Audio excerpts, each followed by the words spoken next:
अस्सलाम वालेकुम फुटबॉलिस्तान के नाजरीन, आपका मेजबान इसाक बलोच हाजिर है। आज हम बात करेंगे लाहौर में Pakistan football federation executive committee के इजलास के हवाले से। इस गर्मा गर्म इजलास में मुख्तलिफ उमूर पर गौर किया गया। सबसे अहम मसला पाकिस्तान फुटबॉल फेडरेशन के मुस्तकिल सेक्रेटरी की तैनाती थी।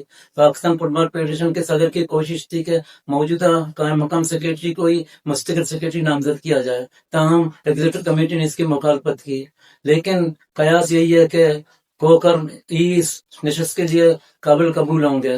पाकिस्तान में हर वक्त फेडरेशन के सदर जो चाहते हैं वही होता है। इस मौके पर मुझे इंटरनेशनल फुटबॉलर अकबर बलोच की याद आ रही है। अकबर बलोच जो गुज़िश्ता 5 साल से ये कहते आ रहे हैं कि गब्बर जो चाहेगा वही होगा। इस बार भी अकबर बलोच ने ये कहा कि मोहसन गिलानी की ख्वाहिश पूरी होगी। मोहसन गिलानी ने अगर फैसला किया है कि कोकर को सेक्रेटरी नामजद किया जाए तो इंशाल्लाह कोकर ही सेक्रेटरी होंगे।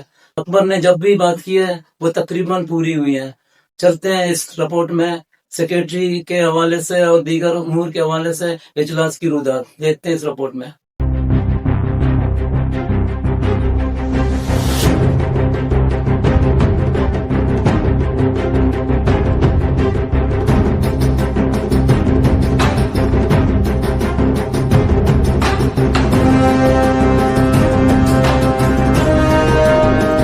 10 साल बाद पाकिस्तान फुटबॉल फेडरेशन के इलेक्शन हुए। क्लबों की स्क्रूटनी से लेकर जिला, सूबा और फिर पाकिस्तान फुटबॉल फेडरेशन के इलेक्शन में सब स्टेक होल्डर्स ने हिस्सा लिया। कुछ ने जायज और कुछ लोगों ने नाजायज हरबे भी इस्तेमाल किए।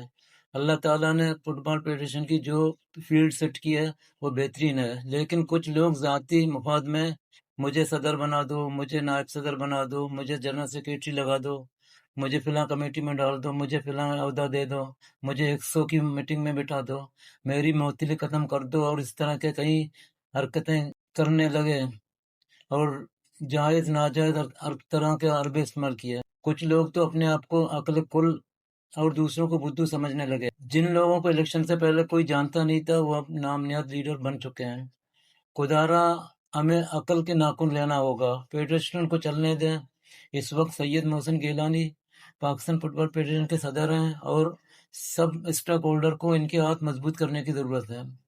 मौजूदा सूरत में मोहसिन गिलानी से बेहतर कोई भी पाकिस्तान फुटबॉल फेडरेशन का सदर नहीं हो सकता, लेकिन चंद लोगों ने अपने ज़ाती मफाद के लिए इन्हें ब्लैक मेलिंग की हद तक दबाव में डालने लगे हैं। दूसरी जानिब अकाउंट काली मसाइल अहमद, फुटबॉल इस वक्त बहुत मुश्किल हालात से गुजर रहा है। फुटबॉल स्टॉक होल्डर को ज़ाती मफाद से बालातर होकर इसकी खिदमत करना होगी। ये ना हो कि पिछले अदवार की तरह फिर पाबंदियों का शिकार होना पड़े। गुज़श्ता हफ्ते पाकिस्तान फुटबॉल फेडरेशन की एग्जीक्यूटिव कमेटी का पहला इजलास हुआ, जिसमें फेडरेशन का नया लोगो, फ्रेंचाइज लीग, प्रीमियर लीग और चैलेंज कप के आगाज पर बात हुई।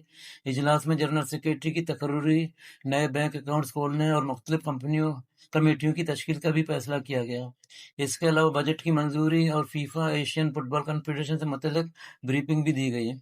इजलास में फ्रेंचाइज लीग, प्रीमियर लीग और चैलेंज कप के आगाज पर भी बातचीत की गई। पीएफएफ के नए जनरल सेक्रेटरी के नाम पर भी गौर किया गया, जिनमें शाहिद कोकर और कर्नल हमदानी शामिल थे। फेडरेशन के लिए नए लोगों के डिजाइन पर भी बहस हुई। पीएफएफ की कानूनी हैसियत और इसके बजट की मंजूरी का फैसला किया गया।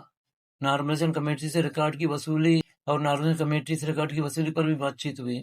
फीफा और एफसी के हवाले से सदर मोहसिन गिलानी ने अरकान को फीफा और एशियन फुटबॉल कॉन्फेडरेशन से मुलाकातों के बारे में ब्रीफ किया।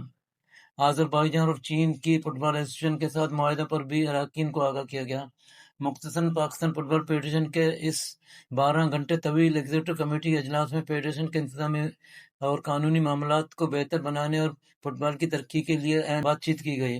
लेकिन ये बात गौर से नोट की गई कि पाकिस्तान फुटबॉल फेडरेशन की मीडिया कमेटी ने अब तक इस हवाले से ना कोई प्रेस रिलीज जारी किया और ना ही मीडिया को इस हवाले से आगाही दी गई है। इजलास में क्या हुआ इस हवाले से लोग कहते हैं कि मिनट्स का इंतजार है। मिनट्स तो ऑफिशियल्स होंगे, लेकिन फुटबॉल ऑफिशियल्स को के साथ साथ फुटबॉल के नाजरीन को भी ये पता चलना चाहिए कि एग्जीक्यूटिव कमेटी के इजलास में क्या हुआ था।